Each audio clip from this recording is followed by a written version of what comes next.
Hi, everybody. Chris Pies here with another classroom session for PCA sim racing. This week, we launch a new series for PCA called the Sunset Cruise Series, to which we have got a whole wide new range of rules and regulations that we are going to run for, I think, the next 5 weeks or so, or 5 races. I don't know if it's bi-weekly or what. I'm not totally sure. But it will 5 races over 10 weeks. 5 races over 10 weeks, perfect. And so it'll kind of cover us up into the fall, which is the idea behind it, as kind of a bridge to try some new things. We're going to have some multi-class racing. We're going to have some racing with minimal rules or regulations, so to speak. In other words, open setups, go as fast as you want, no classes. If you think you're fast, jump into it and let's see how fast you really are. That kind of idea. And so as we get started, I'm going to just pull it up. I had it on the webpage. Of course, to access any of this information that we talk about, you go to pcasimracing.com. And on the home page, there should be a link right at the top for the 2023 Sunset Cruise Series. And just to really quickly talk about it, is we've got two sets of groups, run groups for the series. You've got groups A and B, which are supposed to be competitive racing, but with an emphasis on the fun over the competitiveness. So this is kind of the club racing mentality. You're going to go race with your friends. You're going to have a good time. We're not really concerned about, pace and all that. Of course, we're all competitive. That's why we race. However, the idea is to get out there with your buddies, have some fun in a multi-class, low-pressure type of setting. The groups A and B are split based on the cars that are going to be run. I believe I may be mistaken that, so you can. Oh no. Okay, so groups A and B are divided by class. So Group A is challenge and sport class drivers. Group B is club and pro. And then in those, there are subsets of two different cars that can be chosen, either the 992 GT3R or the Porsche 718. And the idea behind that is we're going to get into a multi-class setting, lots of different people racing against each other. Hopefully we have decent-sized fields with a whole swath of skill levels. We can watch out for each other. But mostly, again, it's to go have fun. There's no championship points battle. None of that. It's just to go have fun. Similar to maybe like the Arrive and Drive, but for a 5-race series, where hopefully you're seeing the same folks over and over the 10 weeks. The full format is here on the webpage. I'm not going to go through it at this point, but please take a look at it to get just kind of the general rules of this and how it differs from the last series 10 that we just did. The other big thing about groups A and B is they will be fixed setups. They will not be open setups. So the setups will be unchangeable, just like Series 10. So, it's great for folks that maybe don't have a whole lot of time to dedicate to, building a setup and a whole lot of practice. That's what groups A and B is for. Group C is kind of the new thing that PCA is trying out. And Group C is designated for the competitive types of racing. They will run in parallel with groups A and B, but Group C is a kind of no holds bar Thunderdome type situation. It doesn't matter what class you're in. You hop in here, you're going to be competing against the fastest pros that are out there, and you'll also be competing against potentially people. If you're a sport driver and you jump into Group C, you'll have other sport drivers all the way up to pros. There's no handicaps here. This is the fastest driver is going to be at the front at the end of the day. We are not restricting anything on the cars in terms of setup, so it's completely open. If you've got time to devote to a setup, or you want to work with other people and maybe get a teammate you'll obviously drive as individuals, but you can always group up and work together to create setups that may work for both of you. Or however many of you, you're more than free to do that. But it's minimal rules, minimal regulation, open setup, 992 GT3R racing, no classes, may the fastest driver win type of thing. So it'll be a great yardstick for maybe some of those drivers that if you're in, let's say, club and you think that maybe you should be in the pro series, jump into Group C and come race against the pros and see how you stack up. It's that idea, and you can see by the list of the regulations and the formats. There's just nothing to Group C. There's no orange zones. There's no LLPs. No fast repairs. It's like I said, very very. It's racing down back to its essence, and we wanted to give that a shot for this little interim series before we get to Series 11. And if something works out, maybe we can learn from this and apply it to future series going forward. But it's kind of an idea of testing some new stuff and see how people like it. There will be a survey at the end, of course. Let the steering committee members know what you think about it throughout the race season, and have fun. That's the most important thing about this. We're going to be running 5 different tracks. First track is going to be Lime Rock, the classic layout. Then we're going to head over to VIR, a track that I know dear and well. In fact, I just got back from there this morning. So if I'm a little loopy, it's because I've been up since 3 a.m. Mid-Ohio is going to be starting on August 10th, the week of August 10th. Then we're going to go over to Summit Point, and then finally finishing up at Laguna Seca on the week of September 11th. Is there any questions about general format about this series? All right, hearing none. Of course, anytime you have one, just speak up or send any of us a note, and we'll be happy to answer them. But please check out the website. It could probably answer a lot of questions before we get to it. The one thing I'll say before we get into the racing, we were talking about it just when we started here, before we started recording, was the series is going to have some different procedures on starts. We're going to have a start zone. They are on the website under a link down towards the bottom with images of all the start zones and details on the start procedure. But in that little link, there's a download for some images that Jim Huth put together for us. But for instance, here's Lime Rock for this coming week. The start zone will be anywhere from the start of this green zone to start finish line. And basically, the leader controls the pace of the field, and the leader can start going and start accelerating as soon as they enter the green area marked on the map, or until the green flag flies. When the green flag flies, the race is considered started and everybody can be going. So the leader has the advantage, and that's one of the perks of being pole setter, is they control the field and they can actually go before the green flag flies, so long as they are in the start zone. For the races that are multi-class with the GT4s as well, we are going to have a split start. And what that means is that the GT4s will have their own start. Now, iRacing doesn't give us a second green flag for the second class. So it will be up to the GT4s to be disciplined and understand the rules. So when green flag flies for the GT3Rs and the general race, the GT4s will not go. The GT4s will stay in line and wait, and then when the leader hits their start zone for GT4s, he can start at any time when it hits the green area, just like the GT3Rs, or start finish line, whichever is first.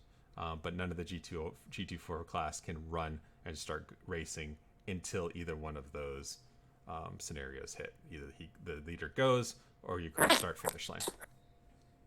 So something a little bit different, something I've done in different leagues. It works really well. You just have to be, if you're running GT4, you have to understand and make sure work to try to help your other competitors understand that you don't go on green if you're in the GT4 class.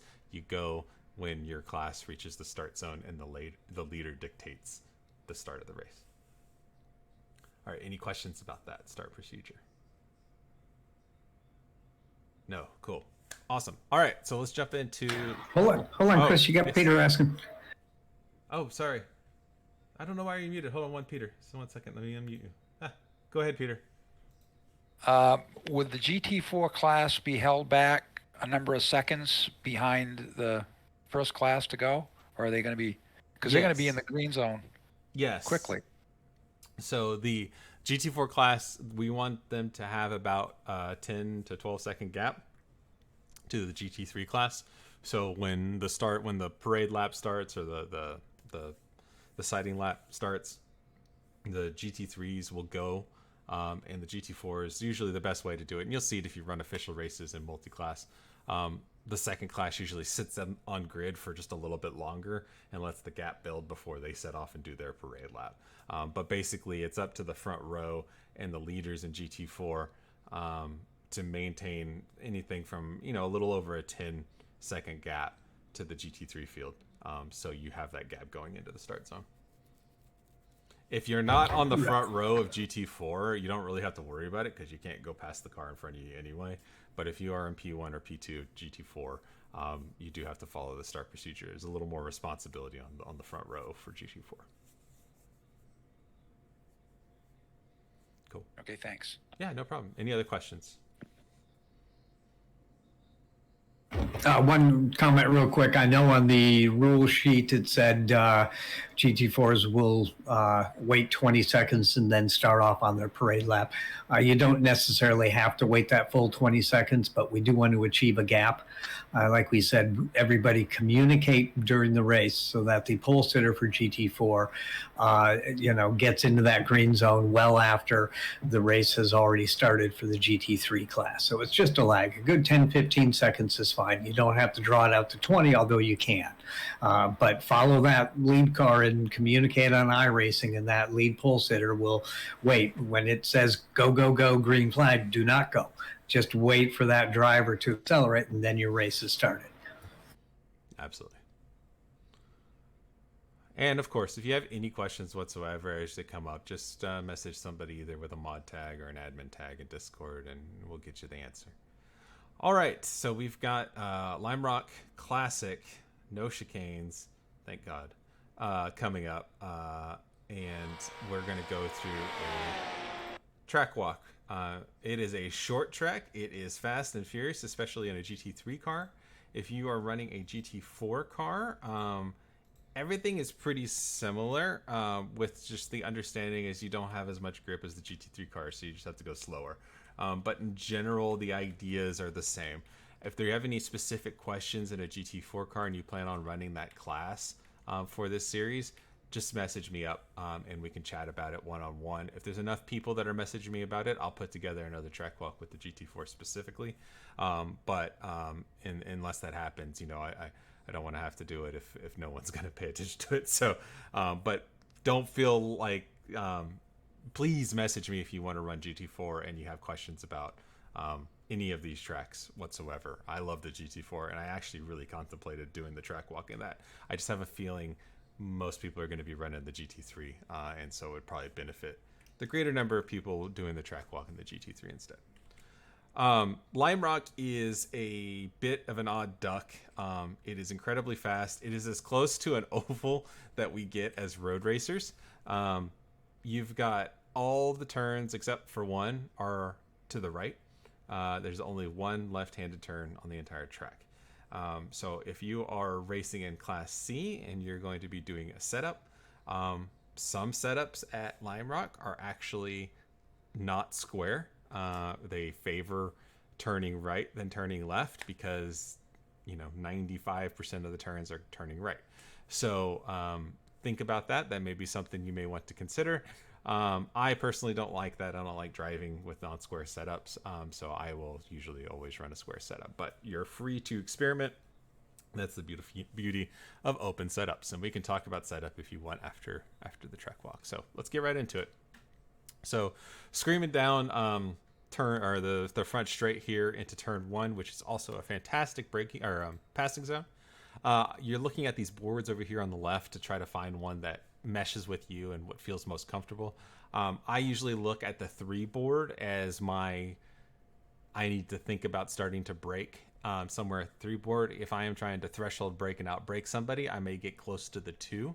But your mileage may differ in terms of comfort level and then also track conditions. I believe this particular conditions were really grippy, so I was able to brake relatively late.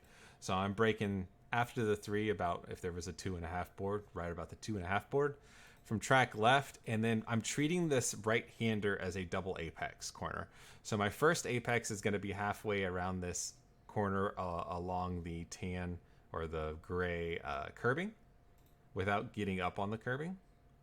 So there's apex 1 right about halfway. And then what I'm doing is I'm kind of just letting the car coast around this first segment. So if we back up a little bit and you see what my pedals and what my actions are, the first hit of the brakes is really firm, really hard, about 85%, basically in ABS or right at threshold. And then I start bleeding it off as I start to turn in. And you'll notice that when the feeling when you turn in, at the initial turn in, there's actually not a whole lot of really good turn in because the camber is actually fighting you. The left side of the track is falling to the left. But then once you crest the crown on the track, you actually get a little bit of camber down towards the apex. So we want to make sure we're getting down into this camber area and getting down near this curb without getting on top of it. If you do get up on top of it, the curb is elevated, so it will raise the right side of your car. It can help turn, but if you get too much on it, it's going to basically bounce your car out to the left, and you'll lose the advantage of getting up on it, frankly. So I like to get as close to it without getting up on it as I can.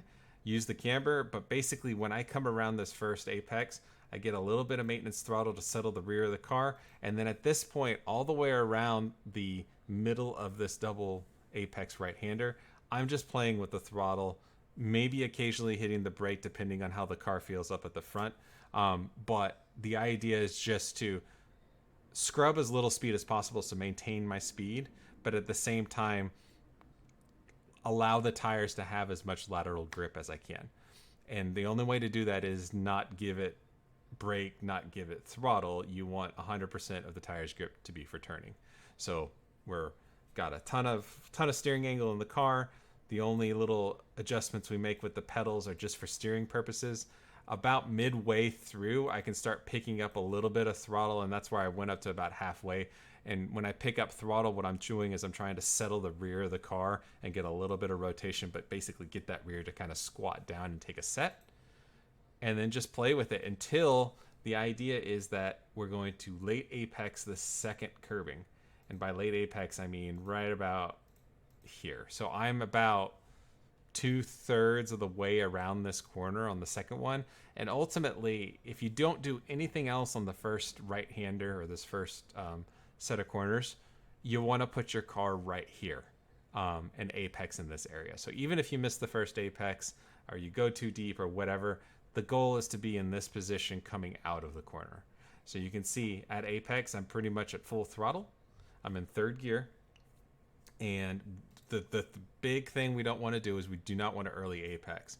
Early apex, if we apex somewhere around here, and and by I say apex, I mean at this point our car starts going away from the curbing. What's going to end up happening is we're going to run out of track on that track exit once we go to full throttle. Our apex being right here, when we go to full throttle, we're on a really good trajectory for the car to end up all the way over here on track right, or track left. I'm not over here because I drive the car here. I'm over here because the car, due to the speed, is putting itself there. And so that's a big key concept is we're not driving to track out. The car just has to end up there. And we're not fighting the car. We're letting it go where it wants to go because of the speed that we're carrying. So if I go back and I don't interrupt it this time, just go slowly. Brake just after the 3 board. Apex about midway through the first curve. Off the brakes. Kind of keep my speed. Let the momentum roll around. It's okay to coast. Just touching the pedals as I need to, adjust my line. And then a late apex on the second curbing to get a good run coming out. Coming out of that turn into the only left-hander on the track, we should be entering probably about mid-track. There's no real advantage getting the car all the way over to the right just to turn left. It's just extra distance traveled for not a whole lot of gain. So I do move over a little bit because we obviously want to set up the corner as much as we can, but we don't want to sacrifice our speed or our line just for the purposes of getting all the way over to the track right. So take it where you feel comfortable, where you can get the car set for turn in. This is a difficult spot for a braking zone. There's no markers. There's no turn in points. There's nothing that's really visually that helps you know, okay, this is actually the point that I have to brake, and this is the point I have to turn it. This is a very field corner. And for me, what I end up doing is I come through, I guess that's turn 2. I come through turn 2 in third gear, and then I let the RPMs run. and then I know that based on the sound of the engine, what it sounds like when I need to slow down for the next corner. And it's a feel thing. If somebody has a marker that they use here, please be my guest and shout it out. But I don't have one. I'm just listening to the engine and seeing what the track looks like in front of me. I don't have something on the ground that I'm looking for. I like third gear. You'll notice that the closer you are to the inside of the corner, the more camber there is. In fact, I can move my camera down a little bit. So you can actually see the closer you are to the grass, the more camber there is. A lot of people tend to try to take this like a traditional corner and go way out wide and try to late apex this corner. I mean, you can do that, but you'll notice the further out to the right you get, the less camber there is in the track, which means the less grip, which means the slower you have to go around the corner. So I like to take the shortest line, especially because of all the camber. So I get down to the grass relatively quickly and kind of ride the inside around, as you can see here.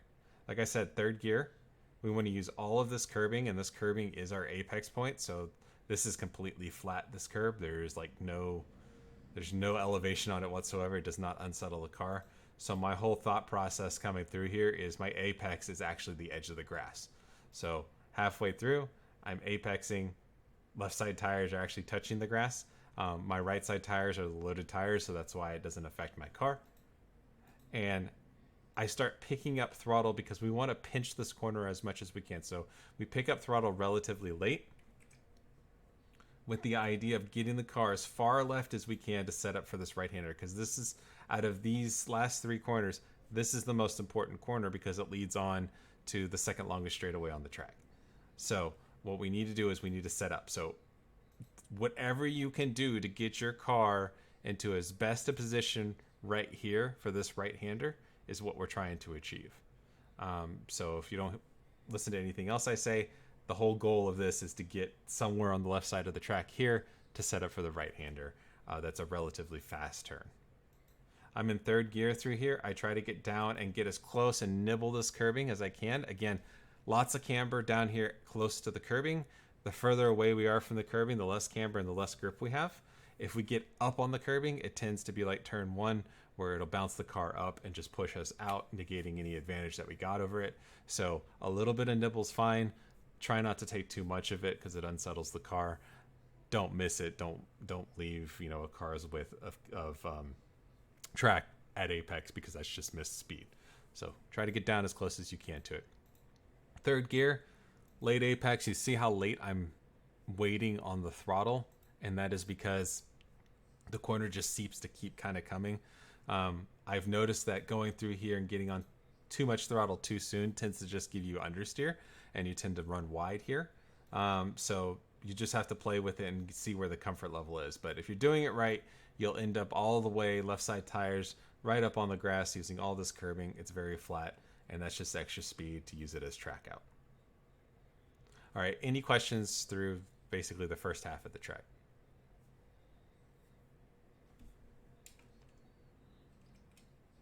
Nope. Okay, we will continue. All right, coming down the little back straight here, while there is a little right-left to it, it's completely flat, no concerns. The next point is this fast right-hander, which is kind of the signature of Lime Rock, is this uphill wheelie turn. I'm using this curbing over on the left as a guidance to where I want to brake along it. I believe I cross the front of it, or I get right up at it, and that's my brake point. So I'm actually braking a little before it. Okay. So I'm braking just before it, trying to get my car and use as much track as I can. So I'll put my left side tires on the curbing during the braking, and then eventually the turn in. My turn in point is going to be before the end of it, about 2/3 of the way down the curbing. It always feels like I'm turning in early for this corner, but it ends up being okay. The corner is a lot faster than you think it is. It is elevated where it is going to lift the right side of the car up if you get up on the curbing, but that's not necessarily a bad thing here. One of the lines is all the way up here on the grass if you're comfortable with the car bouncing around at apex. If you're not, then try to stay off the curbing, keep the car planted. Both work really well. It just depends on your comfort level. I personally don't really like getting up on curbs when I don't have to, so I tend to try to keep it a little bit more tidy and treat it like a no-touch curb.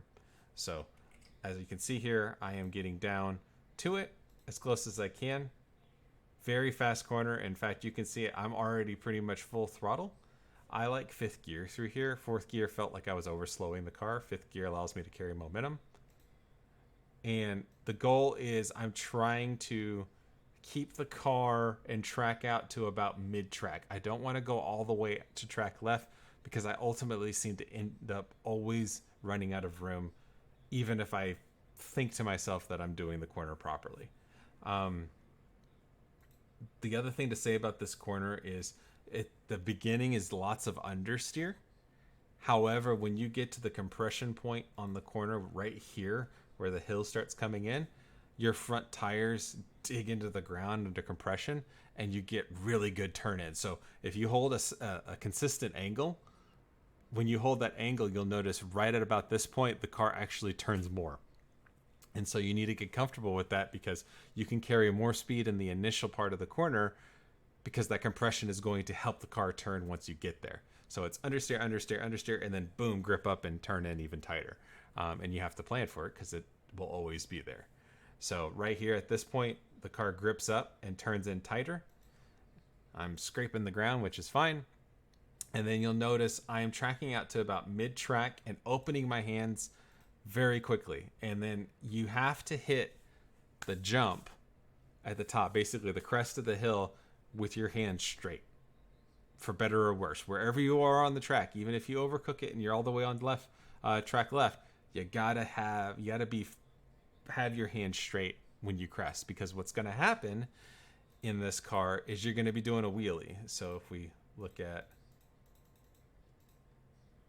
TV, this is what the car looks like going over the crest. TV3 gonna give me something better? No, it's not. So TV1. So the car is actually, the front tires are leaving the tarmac. And the reason we want our wheel dead straight is because if we have any kind of steering angle in the front, when we land, those tires will grip up and they will just throw you straight to the right. So crest the hill, hands straight, you'll land. And when you land, at that point, if you need to make any adjustments, you can, but only once the car has finished its jump and it comes back to earth. So come around, hands straight when we hit the jump right here. You can see it in the car. Car will land, and then we keep on going. I also like to lift on the throttle going over the crest because I don't want to spin the rear tires up. So you'll notice right here, even though I'm in a straight line and I should be full throttle, I'm lifting a little bit, just a crack of the throttle, not fully off the throttle, but just a crack, because at this point, my tires aren't even touching the ground, so there's no point. And then when the car lands and is stable, then I'm back to full throttle again. And again, I do that in fifth gear. All right, coming to the penultimate corner. These last two corners are very similar, but very different at the same time. This turn is very flat, which tends to lead to understeer. It is very easy to turn in too early for this corner, so it's actually a decreasing radius corner a bit if you look at it from the sky. So the first entry point, you've got a nice wide arc to it, but then it just seems to keep going. So the tendency here is to just turn in early because it just tells you, hey, you want to turn in early here. And if you find yourself hitting this curbing a lot, it's just you're turning in too early. Delay your turn in a little bit later and try to take a little bit of a later apex. In terms of my braking point coming into it, this is one of those turns where there's not really any markers here. It's another visual thing like turn 3, that left-hander. You just got to get familiar with what the sight picture looks like when you're coming up to the corner and how you have to brake and what that looks like to you as you approach it. Downshift to fourth gear, trail brake in, and then off the brake, back on throttle. Maintenance throttle through the first part of the corner, and then when you know you're going to make it, boom, on it hard. If you do it right, you'll be all the way over here, apex or track out all the way at the grass on the curbing. This curbing is smooth and straight, so it doesn't bother the car to get up on it.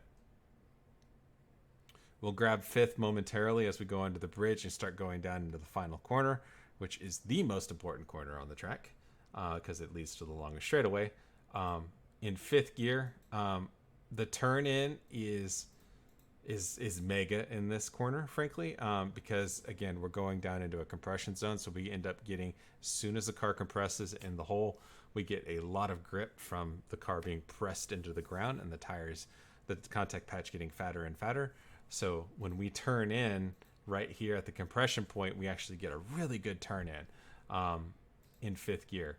The goal here is to try to apex as close to the curbing without touching it as possible, and while maintaining our speed. It's very easy to lose too much speed here.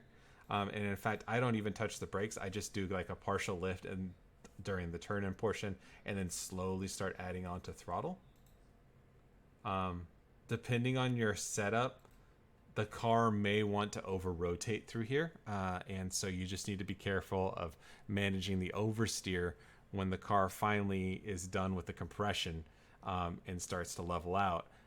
It's very easy to just to if you have too much steering angle for the turn in, if you keep having that in there, the back end, and you had too much throttle too early, the back end can kind of try to want to rotate on you, which will lead to counter steering, which will lead to you coming out of the throttle and ultimately scrub your run coming out of it.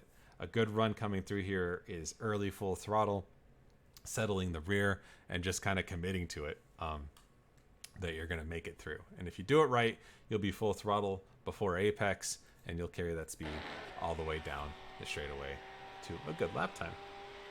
So I don't know what people are doing for lap times.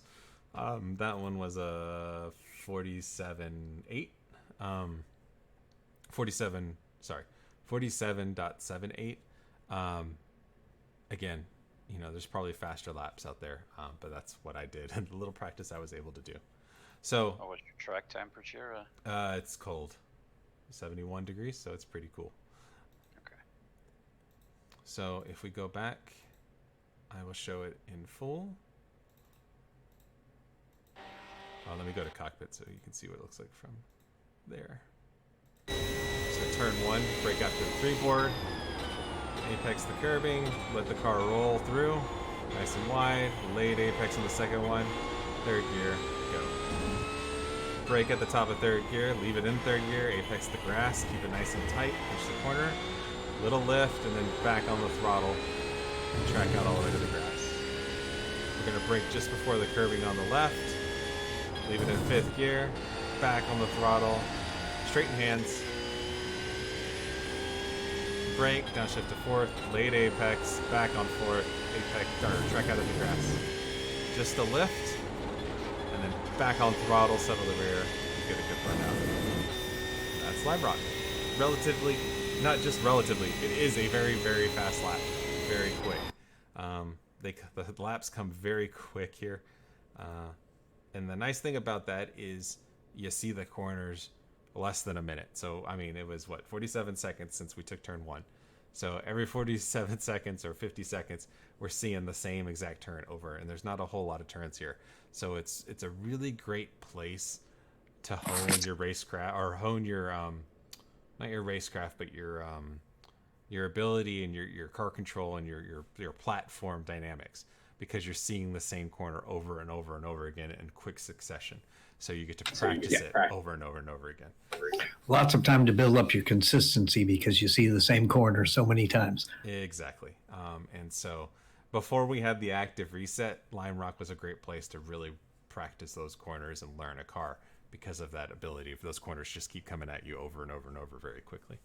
In terms of passing zones, turn one is the best passing zone.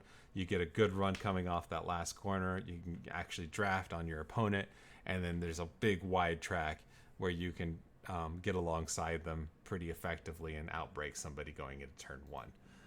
Just be mindful that if you do try to outbrake somebody by going on the inside, that you don't outbrake yourself and run wide and make yourself susceptible to the undercut, where the guy you were passing just breaks the normal time or breaks a little earlier and just goes underneath you when you go sailing through the corner.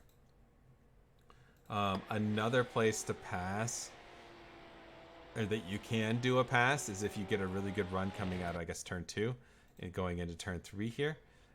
If somebody takes the tempting line, which is way out here to the left to try to make it a traditional corner, it's very, very easy to send it up the inside because there's a ton of grip because of that camber, and make it stick. No problem. So if somebody gives it to you, hey, fire it down the inside and take the apex away from them. It's shorter. You should be able to get to the corner quicker. I would say turn 4 here is not a passing zone. This is pretty much a one-line thing. Sometimes fights that happen in turn 3 and you're side by side do not resolve themselves at this point. If this is the case and you're the outside car, I would let the inside car have it. You don't want to be going too wide through this corner because usually the outside car is the one that ends up losing. The inside car 9 times out of 10 is going to run wide. Even if he doesn't, you're both going to be very slow and you're going to lose seconds to the field through here going too wide. This next turn right here, the fast uphiller, it can be very tempting to try to send it down the inside, especially because you just came off a straightaway. You may have gotten a good run and you're alongside your opponent. The problem is that at the apex and at the compression zone, it's just really hard to go too wide through this section, and the outside car is always going to have a tough time because they're going to run out of road. And then even if you do make it through this point and you're too wide, when you go over the hump, cars tend to kind of float around up here. Not at anybody's fault. It just, you got 2 wheels in the air, so there's not a whole lot of control. And if you're too wide through here, it's very easy for cars to kind of move around and bang doors. And if you guys touch at the crest of the hill, you're both going to go out in a fiery wreck. So just get in line. I just really would not advise passing through here. Whee! Every time it makes me laugh. All right, coming through this corner, probably wouldn't get a run normally if everybody's driving the way they should. So it's probably just a get in line through here. However, if somebody had an oh crap moment coming over the hill, and they had to get out, or they're fighting the car to try to keep control of it, you can get a good run on somebody and clear them before this corner, but not an ideal place. Final corner here, I would advise against passing, just because, again, most important corner on the course. You don't want to be going too wide through here because it's going to, you may ultimately make inroads and make a position on your closest opponent, but you're going to be losing literal seconds to the field by doing that through this final corner. So I would just stay in line. Even if you were to go too wide and get a pass on a car through here, they're going to draft you all the way down and probably repass you going into turn 1 because you just gave them the draft. So why not just sit behind them, you get the draft, and then pass them definitively in turn 1, and then they don't have an opportunity to redraft back on you.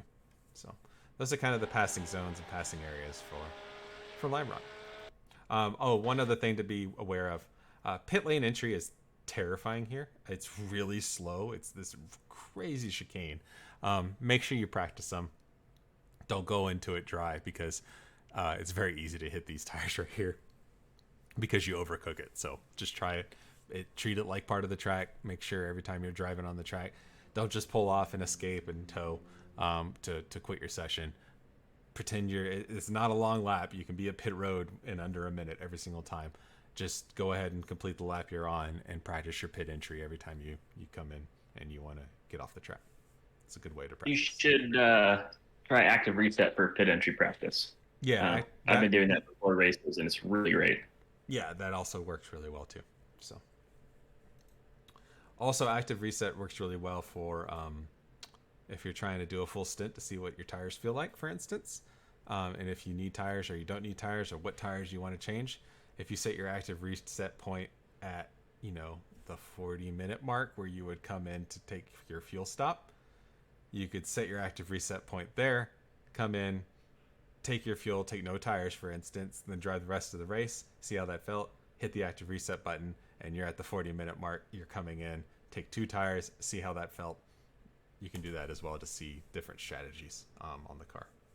But here, I mean, from a tire standpoint, it's going to be your left side tires, which are roasting all the way through here. So if you're going to take tires, it's going to be the left sides, frankly. Fronts or rears depends on your setup. If you're in Group C, if you're in Group A or B, it's probably going to be that front left that's taking a beating. So keep that in mind. All right, any questions with the track? questions with the car? It's beautiful. You guys like the 992 GT3? I love it. It's awesome. Compared to the 991. Oh my goodness. I don't know what they did. I've made saves with that car that I have not been able to do with other ones. You lose it and somehow you can get it back on track pointing the right way. Yeah, it is. It's probably, in my opinion, the easiest GT3 car to drive right now. It just, I don't know. They've engineered all of the rear engine-ness to it out of it. It's just so stable. It's absolutely unbelievable. So I'm impressed with it. So we're really lucky to be able to drive this in our club as Porsche people. So Curiosity, what kind of brake bias were you running? that's a good question. Maybe it'll say it on my dash. Hold on, let's see. Cockpit. 7.00, whatever that is. Yeah, I'm not sure. I'm not sure either. It's like the cup car, where you switch it, you turn it, does not reflect it. So, but 7.00 is. But I have that's 57%. For reference, the defaults for the low and medium and high downforce are 51%. Okay, so I've got front bias. It looks like, but I'm also running a custom setup on this. I'm running the VRS. Yeah. So. Yeah, I did see that with the VRS sets. They were very far forward. Yeah. So what that's giving me more stability under braking. So it tends to under braking, understeer if anything. But again, if you have a custom setup, the setup is affecting the way the car behaves, and then the braking is complementing that. So the braking or the brake bias on this setup is not necessarily the correct bias for the baseline setup, for instance, or a different setup. And that's one of the things that open setups do, is it just starts creating variables where, it's really difficult to recommend a bias if we're not all running the same setup. So just keep that in mind. And if you guys have any questions about setup or what things do, feel free to ask. I am not an expert at it. I know enough to be dangerous. I do set up my own cars to the way I like to feel them, but that doesn't mean that it would necessarily work for you. But I understand what roll bars adjustments are going to do to your car. I understand what rake's going to do to your car, and I can talk in broad terms and help get you pointed in the right direction if that's something you want to chat about. Okay, so that's that.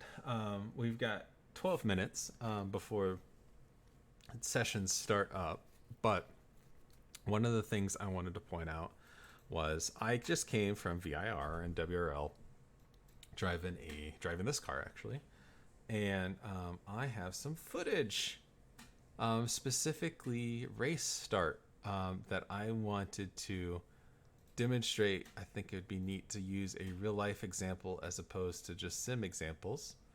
So you can I can try to explain what's going on and what my thought process is on a really tight race start.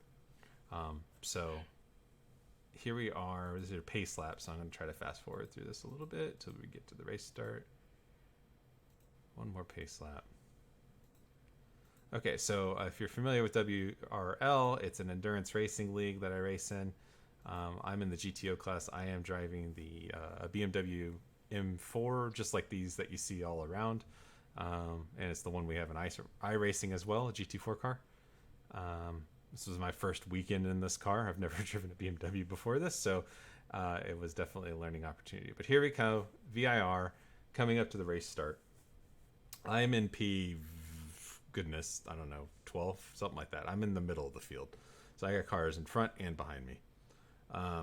Coming up to race start, the big thing you want to do is you want to make sure the field and you as a driver are stacked up on the car in front of you. Because think of it this way. For every inch that you are not on the car in front of you is distance that you're giving up for no reason on the race start. If I want to put myself in a position where I can pass a car I want to be as close to that car as possible on the start because I don't want to have to travel further or put myself at a disadvantage due to distance to pass that car. Theoretically, we will all be starting at the same time, which means that the cars will be accelerating at the same time, which means that I want to be as close as I can so I don't have to travel as far. So that's the idea behind stacking up. You can leave a little bit of room to the car in front of you if you're not comfortable being really close to them, but you can't do that to get a run on them. What I mean by that is trying to time the start to where you are accelerating at a faster rate than they are because you hit the gas sooner than they did. That's a good way to get a penalty, frankly, when your car is going faster by start finish line than the car in front of you, because it means either they were late to start, which sometimes happens, or you were early to press the gas and you gained an unfair advantage at that time. So it's just always best to try to get really close to the car in front of you. But be mindful that they may not start on green, and if that's the case, you need to take decisive action. If they don't start, then you need to go around them. And if you're right up on them, you don't have to travel as far to get up alongside them. So here we are, we're waiting for start. In both real life and in sim, you can't see, if you're right up on the car in front of you, you can't really see very well everybody around. So what I'm doing is I've got the benefit of having a spotter in my ears that's watching for green flag. So he's going to yell green, green, green in my ear, just like they do in iRacing. But in iRacing, and especially in our series that we're running or in officials, the leader controls the field. So 9 times out of 10, the leader goes before green flag flies. In this particular league, everybody goes on green. The leader does not have the advantage of a jump. But if this is iRacing or this is the PCA Sim Racing series where the leader would control, I'm actually looking as far down in the field as I can at these cars down here to see if they start moving, to see if a gap opens up. And as soon as I see a gap open up, I'm gone, because that means the leader has started. The front rows have already started going. And there's always a constantina when the leader controls, where the front guys the leader will hit gas first, then P2 is going to, and P3 are going to react to the leader going, and it's always going to be, a couple of tenths after that. So there'll always be a little bit of a constantina effect where the accordion extends. So I am looking as far down as I can to see when that accordion begins, and that tells me to go. If I'm watching just this guy right here in front of me, and when he goes, then the accordion's going to get longer and longer the further back in the field you get. So just keep that in mind as you come up to it. So here we go. Green, green, green. So we're going to green. And how many times have we seen this in PCA, right?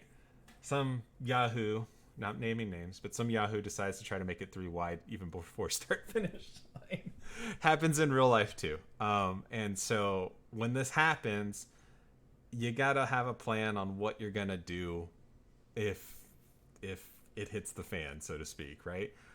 Or you have to have an out, basically. This particular race was going to be a 7-hour race, so there's no reason to take any risks. There's no reason to take these kind of risks, even if it was an hour race, frankly. But it happens, and you can't control what other drivers do. You can only control what you do, but you can try to put yourself in a position to minimize risk.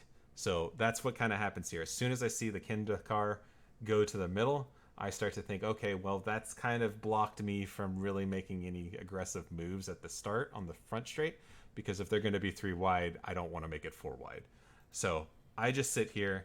Luckily, the Kinda car gets shut down by the blue car, the 99 car out here on the edge, and he falls back in line. So we go back to 2 wide. Now, if you see over here in my mirror, I've got the Porsche that was behind me is now to my left, and then I've got a Camaro that is now trying to make it 3 wide with me on my left. So not only am I having to watch what's going on in front of me, I'm having to watch what's on my left, off my left, my rear left as well, to make sure that I'm not just have blinders on to the front. That I'm going to be 3 wide with these cars over here, and I don't have the benefit of a spotter. So that Camaro has vanished from my vision at this point, or at least from the camera's point. It's not here. I can kind of see it right here, but if I'm in the car itself, and I see this, and I knew there was a car there, and I don't see him behind me, he's still there. He didn't just vanish into the ether. He's still somewhere back there. So I've got to understand that there's probably a car relatively close to me, so I can't go to the traditional line to enter into turn 1. So at this point, I decide, okay, they're 3 wide up ahead. I may be 3 wide myself. I'm just going to keep it nice and tight, keep it as make the distance around turn 1 as short as possible, and maybe pick up a couple of places on these guys that are going to get held up by traffic and get stuck going the long way around. The Kenda car moves over a little bit to try to make the corner the way it should be.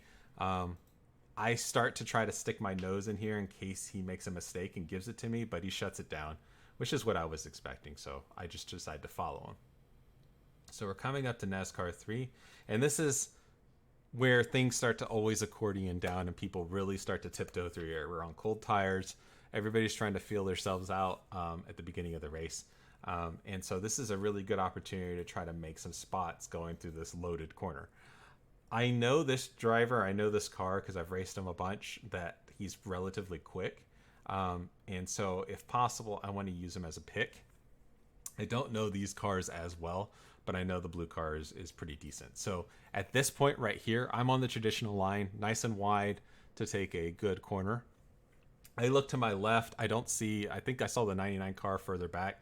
The Porsche is not to my left anymore. I'm reasonably confident there's no car to my left. And I see from my vision right now, all these cars are in the right lane, so to speak, on the track.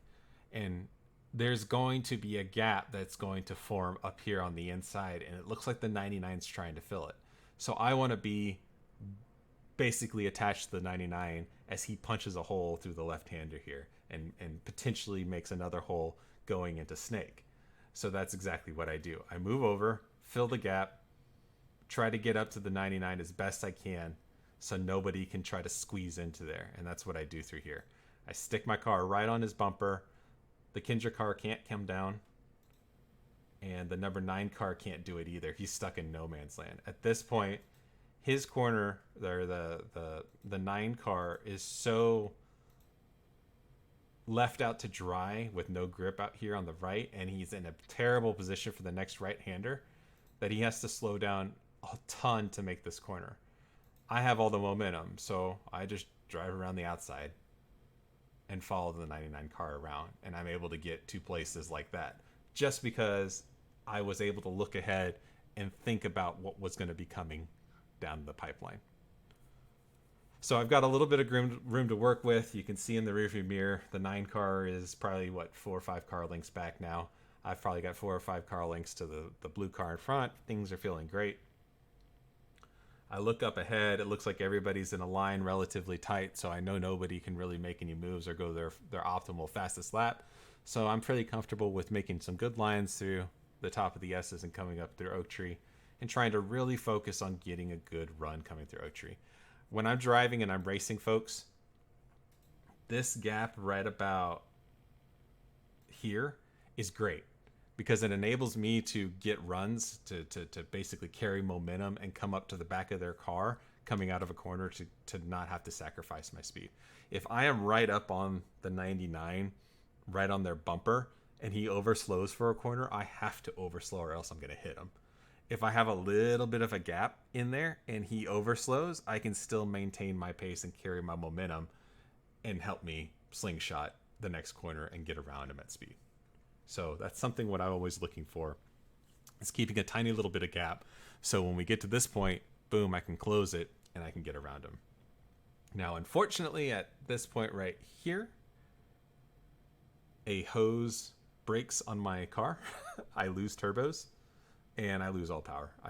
I'm only going 110 miles an hour, and you can see all the work I did, all the cars just go by, and I have to stop in pit lane for them to fix it. But the first half of the lap shows you what I'm thinking on race starts. It shows you that the hecticness that we have in PCA happens in real life too.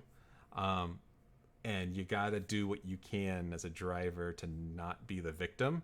Obviously, there's situations that happen or things that happen where you can't prevent it, but you can put yourself in high risk situations that while it may not have been your fault if you get tagged, you're still out of the race, right? And there may have been a way that you could have minimized your risk so that you're less likely for you to get impacted and become a victim. So keeping your head up, knowing what's around you, looking far and ahead, not just looking at the cars in front of you, but looking multiple rows in front of you to see exactly what's going to happen in front. Try to predict the future. If you look far enough ahead, you can know what the other cars are going to do before they know what they're going to do. And just kind of be a little bit of a Nostradamus and saying, I know what's going to happen here. But at the same time, don't drive timid. If you drive timid, one, you're going to get past a bunch, and two, the uncertainty can cause accidents as well. So make sure if you make a move, you're committed to that move. You're going to make it for better or worse, and be confident in it.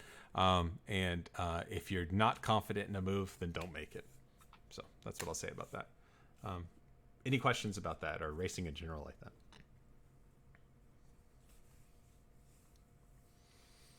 Okay, cool. Well, that's 7 o'clock on the nose, or 7:01. There should be all sorts of EDEs popping off. Check hosted sessions. Check in Discord down below for different people that may be hosting different sessions and stuff. Jim, I don't know if you have anything to say about the EDEs, who's running what, when. If you're still in here, you may have popped out, or you're still in here. The different EDEs that are going on.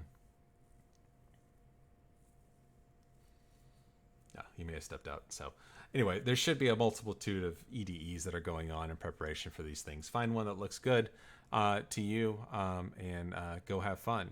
If you're interested, I've got another video about traffic in terms of slower classes that I had queued up in case we got to it, but unfortunately we didn't. But I'll hang around, and I'm happy to share it with anybody that is willing to watch. But it's more of this, but coming up on slower class traffic. But with that, I will stop the recording. Thanks for watching.